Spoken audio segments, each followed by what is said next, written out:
Assalamualaikum warahmatullahi wabarakatuh. Saya di sini perwakilan dari kelompok 3 ingin mempresentasikan tentang dagu sibu. Sebelum saya dan rekan-rekan saya memaparkan materi, terlebih dahulu saya akan memperkenalkan anggota dari kelompok 3. Yang pertama ada Arini Soraya Pipah, yang kedua ada Asya Nur Fajera, yang ketiga ada Fauziah Ade Rohimah, yang keempat ada Siti Atia, dan yang kelima saya sendiri, Kiki Nurizki. Untuk mempersingkat waktu, marilah kita mulai presentasi ini dengan mengucapkan Bismillahirrahmanirrahim.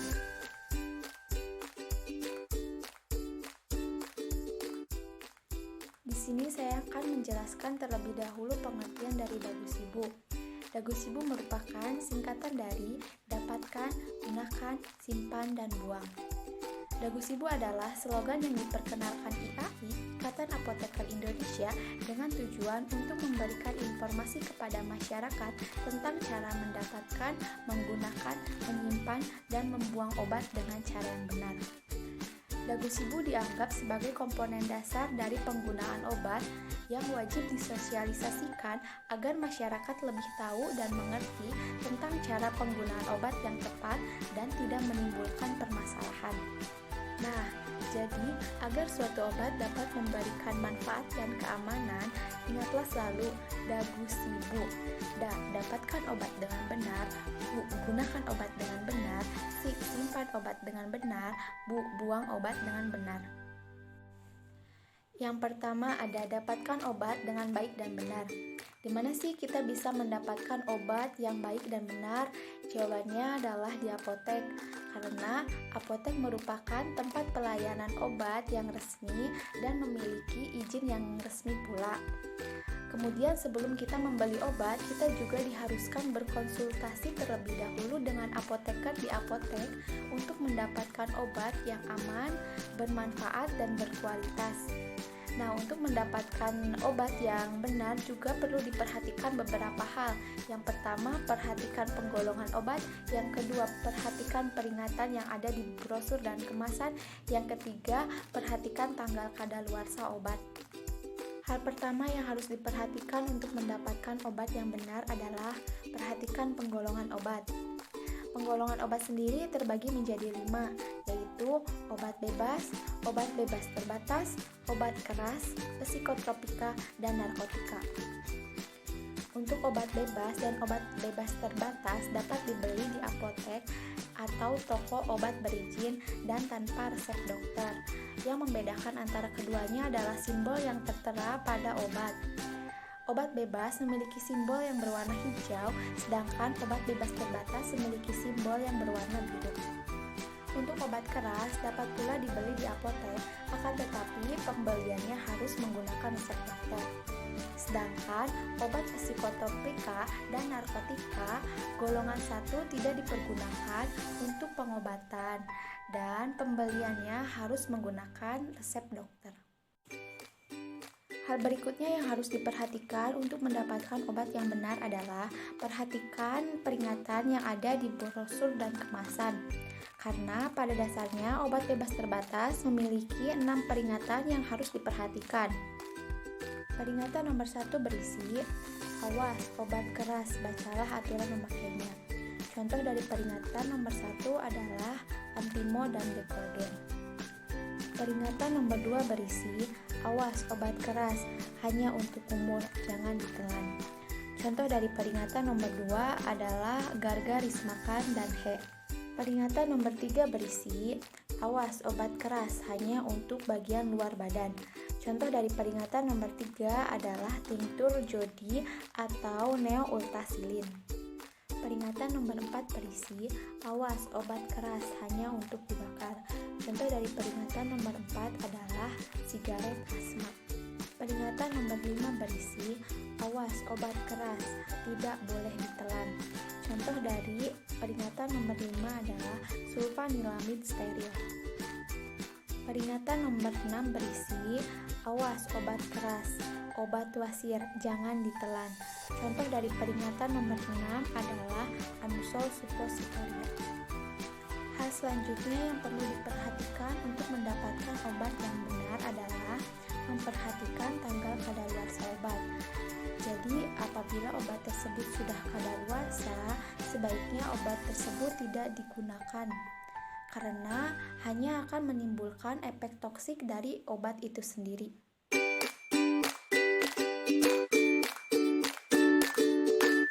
Syarul Fazira, di sini saya ingin membahas mengenai tentang cara penggunaan obat dengan baik dan benar. Gunakanlah obat dengan baik dan benar. Jika sudah mendapatkan obatnya, perhatikan petunjuk penggunaannya. Kemudian konsultasi dengan apoteker agar dapat menggunakan obat dengan benar. Untuk dapat menggunakan obat dengan benar, yang pertama itu harus perhatikan sebelum penggunaan obat. Yang kedua, perhatikan selama penggunaan obat. Dan yang ketiga, perhatikan sesudah penggunaan obat. Cara sebelum penggunaan obat. Yang pertama itu, pastikan obat yang akan digunakan sudah betul. Yang kedua, pastikan obat masih baik. Yang ketiga, baca peringatan dalam kemasan.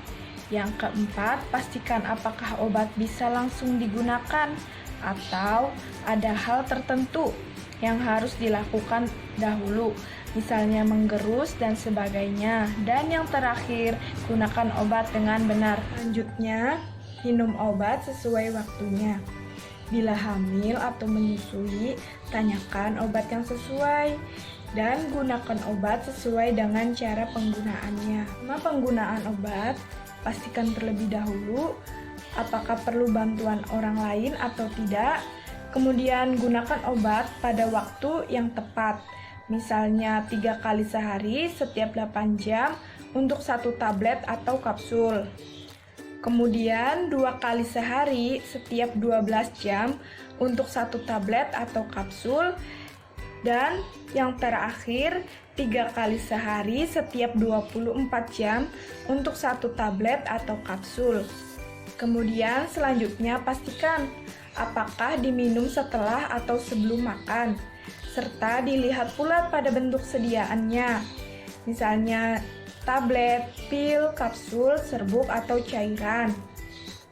Kemudian pastikan terlebih dahulu penggunaannya sudah tepat atau belum, misalnya sudah tertelan, menempel pada luka. Untuk di bagian yang luka, obat tetes sudah masuk atau mengena pada bagian tubuh yang sesuai. Selanjutnya, cara penggunaan obat tetes mata.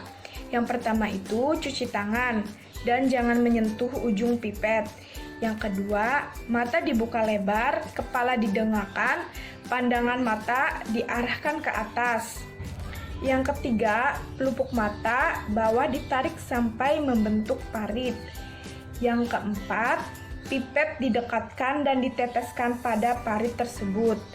Yang kelima, mata dibiarkan terbuka beberapa saat, kemudian tutup perlahan dan dikejap perlahan. Jangan terlalu kuat. Yang keenam, pangkal hidung dijepit dengan tangan. Yang ketujuh, bila ada 2 macam tetes mata, selisihkan penetesan 5 menit. Yang kedelapan, larutan yang merembes keluar dibersihkan dengan kasa steril. Dan yang kesembilan atau yang terakhir, untuk bayi atau anak kecil tidak perlu membuka mata. Langsung teteskan pada sudut mata, batas antara mata dan hidung. Berikut merupakan gambar cara penggunaan tetes mata. Penggunaan salep mata. Yang pertama, pastinya harus mencuci tangan dengan bersih dan jangan sesekali memegang ujung tub. Selanjutnya, tarik pelupuk mata seperti yang digambar dan oleskan salep secara tipis. Kemudian, pejamkan mata selama 2 menit dan apabila kelebihan memberikan atau mengoleskannya, maka dibersihkan dengan kasa steril. Cara penggunaan tetes hidung. Yang pertama, bersihkan hidung.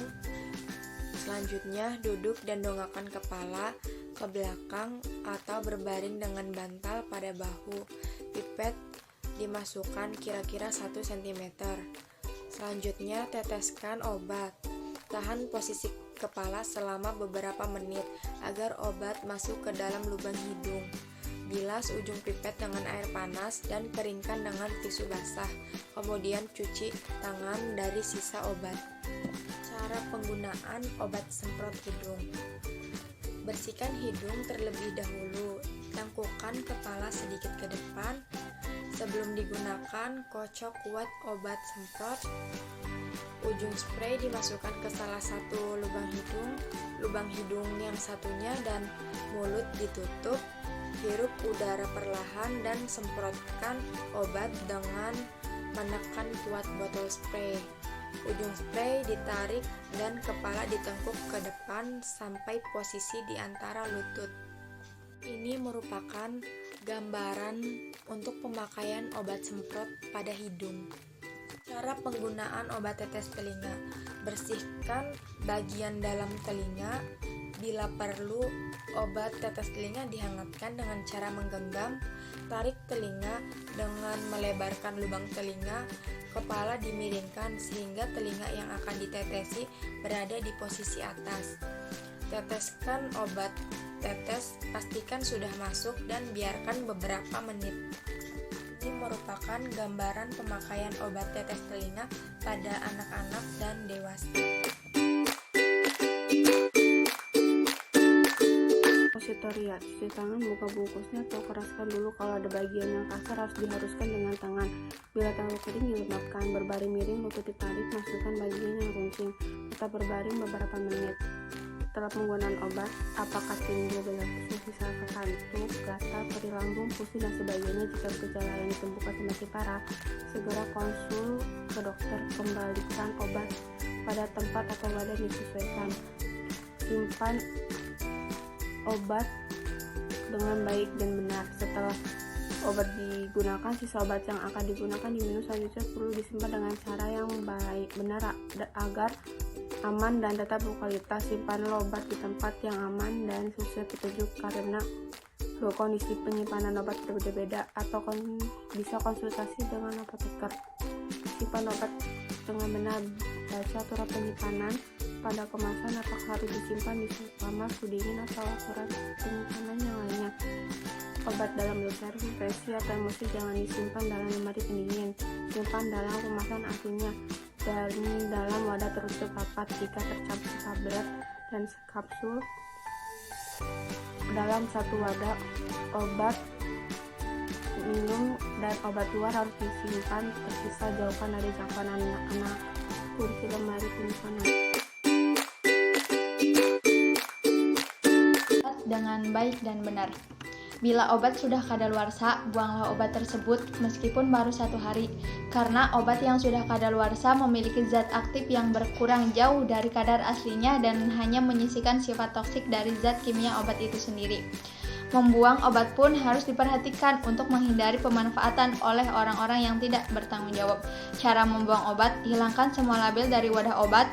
Untuk kapsul, tablet, atau bentuk padat lain, hancurkan dahulu dan campur obat tersebut dengan tanah atau bahan kotor lainnya. Masukkan plastik dan buang ke tempat sampah. Untuk cairan, buang pada kloset kecuali antibiotik yang harus dibuang bersama wadahnya dengan menghilangkan label. Intinya, obat harus dimusnahkan dan tidak tersisa. Ciri-ciri obat yang rusak: pertama, batas kadaluarsa dilampaui, kemasan yang rusak, obat berubah bau, rasa, dan warna. Obat tetes mata yang sudah terbuka lebih dari 1 bulan. Gusibu dengan baik yaitu jangan mudah meniru menggunakan obat seperti orang lain. Pada saat ke dokter, jelaskan secara rinci keluhan Anda dan patuhi petunjuk dokter. Patuhi petunjuk apoteker di apotek tentang penggunaan dan penyimpanan obat yang baik dan benar.